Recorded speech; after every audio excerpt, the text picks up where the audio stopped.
오늘 우리가 함께 나눌 말씀은 욥기 16장 1절부터 17절까지의 말씀입니다. 욥기 16장입니다. 욥기 16장 1절부터 17절까지 교독하겠습니다. 욥이 대답하여 이르되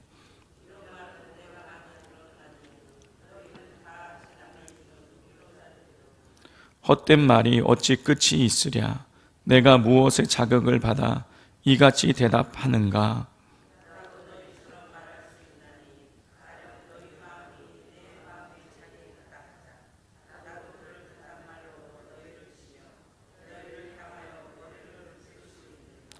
그래도 입으로 너희를 강하게 하며 입술의 위로로 너희의 근심을 풀었으리라.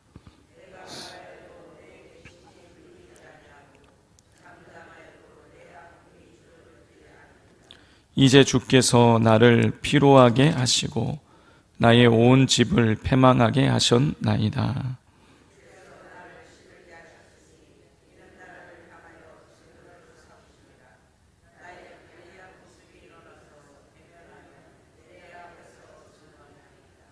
그는 진노하사 나를 찢고 적대시 하시며 나를 향하여 이를 갈고 원수가 되어 날카로운 눈초리로 나를 보시고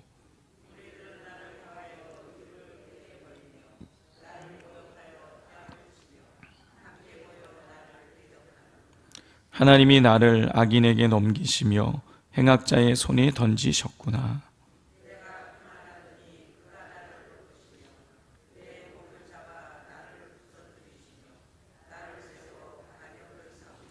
그의 화살들이 사방에서 날아와 사정없이 나를 쏘므로 그는 내 콩팥들을 꿰뚫고 그는 내 쓸개가 땅에 흘러나오게 하시는구나.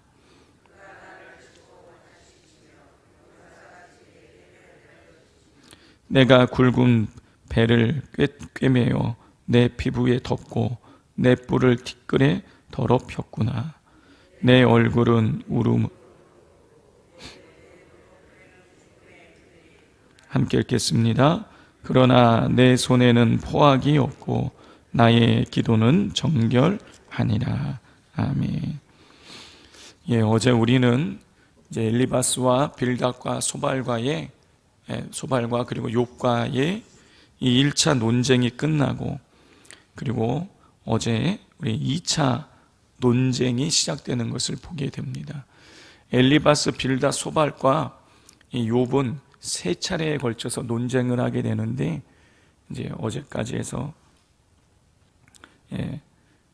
15장으로 해서 다 끝나고, 이제 15장에서 두 번째 논쟁, 엘리바스부터 시작해서 다시 욥과의 2차 논쟁이 시작되는 것을 보게 됩니다. 15장에서 엘리바스는 욥이 고난당하는 것이 그의 죄로 인한 것이라는 자신의 생각을 굽히지 않습니다. 그러면서 욥이 자신들이 하는 말을 듣지 않는다고 하면서 욥이 교만하다고 욥을 책망하며 계속해서 욥을 정죄하고 비난했습니다. 자, 오늘 본문에는 이러한 엘리바스의 말을 들은 욥의 이 변론이 나오고 있습니다. 자, 욥은 이 자기를 위로하겠다고 찾아온 사람들이 자기를 위로한답시고 하는 말이 오히려 자신을 괴롭히고 있다라고 말합니다. 우리 2절을 같이 읽겠습니다. 이런 말은 내가 많이 들었나니 너희는 다 재난을 주는 위로다를 이로구나. 욥은 친구들이 하는 말이 자신에게 위로가 되기는커녕 오히려 재난이 되고 있다 라고 하면서 친구들을 나무랍니다. 그러면서 욥은 만약 내가 자신이라면 이렇게 고난당하고 환난당하는 자를 찾아가서 비록 입술로라도 그를 위로해서 그의 근심을 조금 덜어줄 것이다 라고 친구들에게 섭섭함을 토로해요. 우리 5절 말씀 함께 읽겠습니다. 그래도 입으로 너희를 강하게 하며 입술의 위로로 너희의 근심을 풀었으리라. 욥은 친구들이 만일 자신과 같은 고난을 받는 상황에 처하게 된다면 자신은 최소한 그 말로라도 그 친구들의 마음을 위로해서 근심을 조금이라도 덜어놓게 할 것이다 라고 이렇게 말합니다. 자, 이렇게 욥은 친구들에게 크게 실망을 했어요. 믿었던 사람들에게, 성도 여러분, 이렇게 실망하게 될 때에 여러분 그 아픔은 너무 그 괴로움은 너무 크죠. 그 상처는 너무 날카로워서 우리의 마음속 깊게까지 아픔과 고통을 주게 됩니다.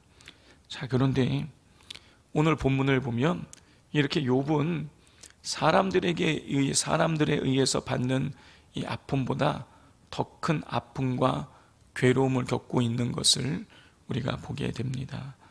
자, 그 욥이 친구들이 주는 아픔보다 더 큰 괴로움을 겪게 되는 이유는 무엇일까요? 그것은 바로 하나님으로 인해서 절망하는 것이었어요. 우리 6절 이하를 우리가 읽어보면 그 내용을 알 수 있는데요. 여러분 6절 이하의 내용을 보면 욥은 더 이상 친구들에게 하는 말하고 있지 않습니다.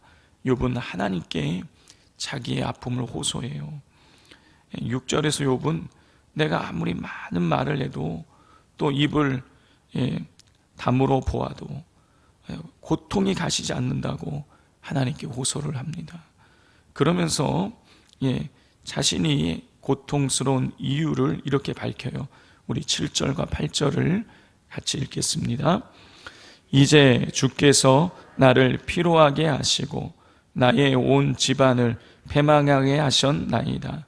주께서 나를 시들게 하셨으니 이는 나를 향하여 증거를 삼으심이라. 나의 파리한 모습이 일어나서 대면하여 내 앞에서 증언하리이다. 욥은 하나님께서 자신을 피로하게 하신다. 자, 이걸 세번역 성경을 찾아보았더니요, 자기를 완전히 지치게 한다. 또 온 집안을 패망하게 하셨다라고 고백을 해요. 온 집안을 패망하게 했다. 무슨 얘기입니까? 자식을 다 죽게 하셨다라는 거예요. 자, 이 자식들을 다 죽게 하시고 그로 인해서 자신이 8절에 보면 시들었다라는 겁니다.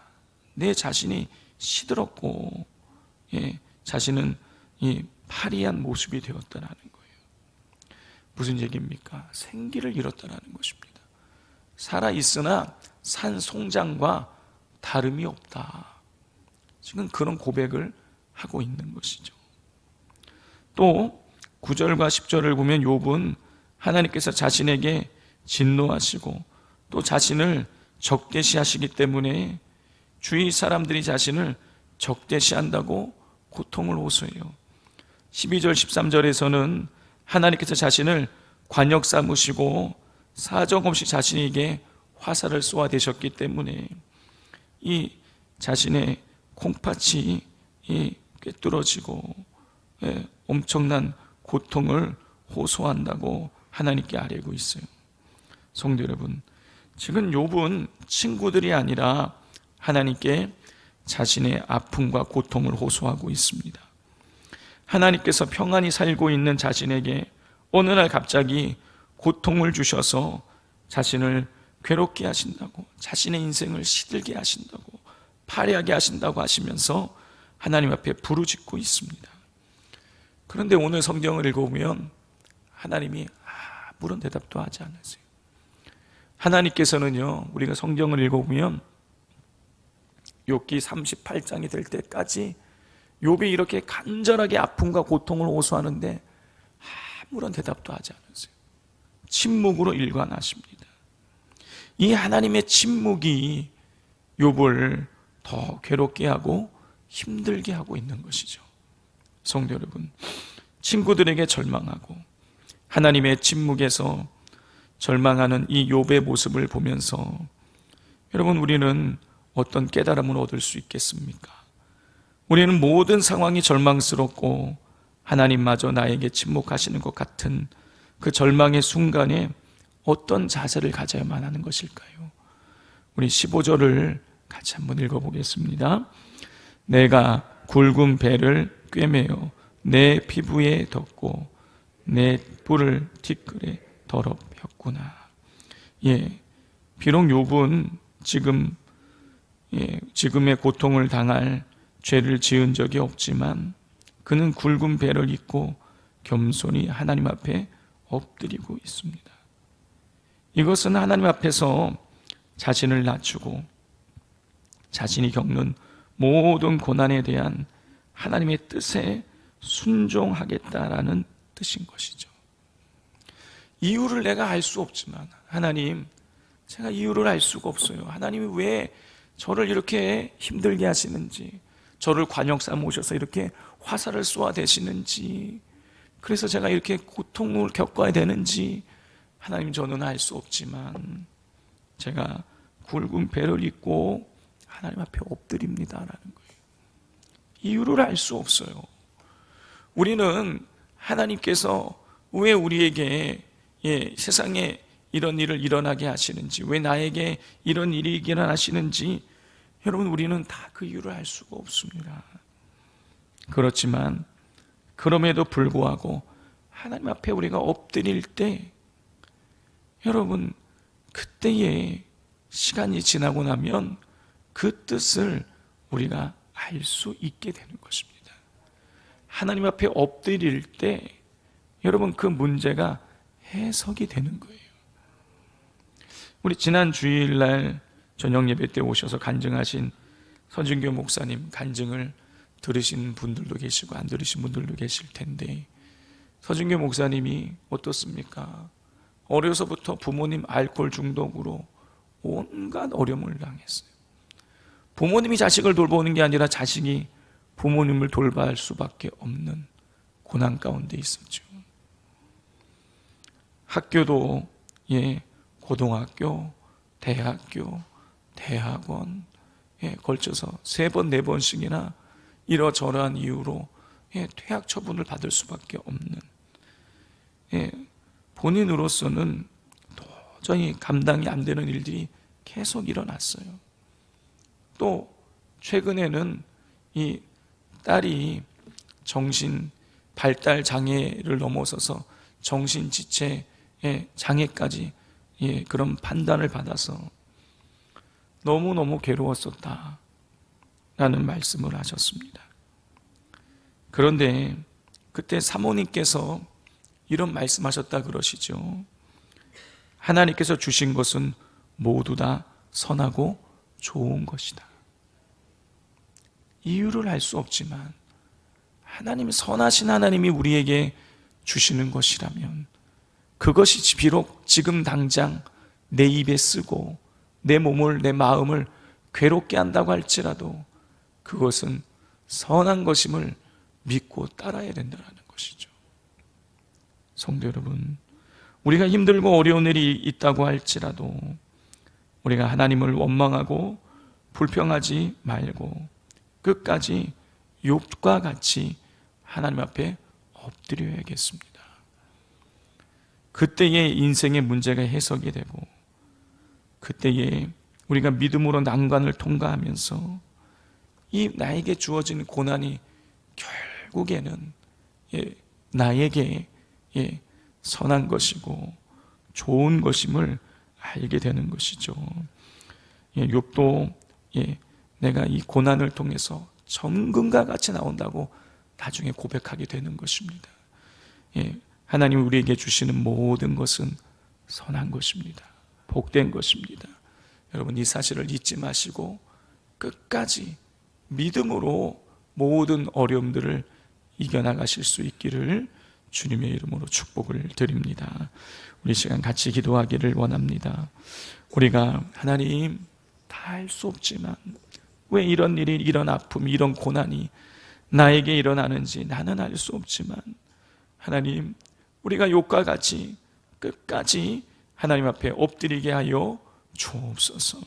하나님 앞에 엎드려서 이 난관이 우리가 하나님의 은혜로 하나님의 해석이 되어지게 하시고, 이것이 결국에는 우리에게 득이 되고 우리에게 유익이 되고 우리에게 은혜로 우리가 고백되어질 수 있게 해달라고 기도해 주십시오.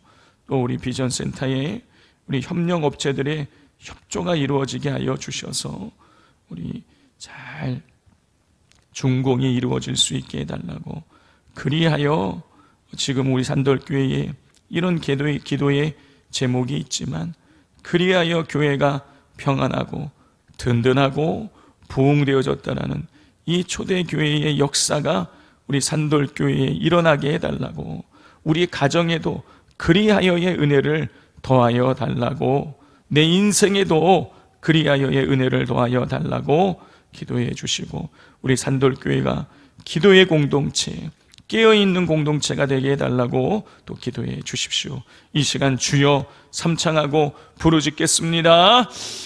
주여, 주여, 주여.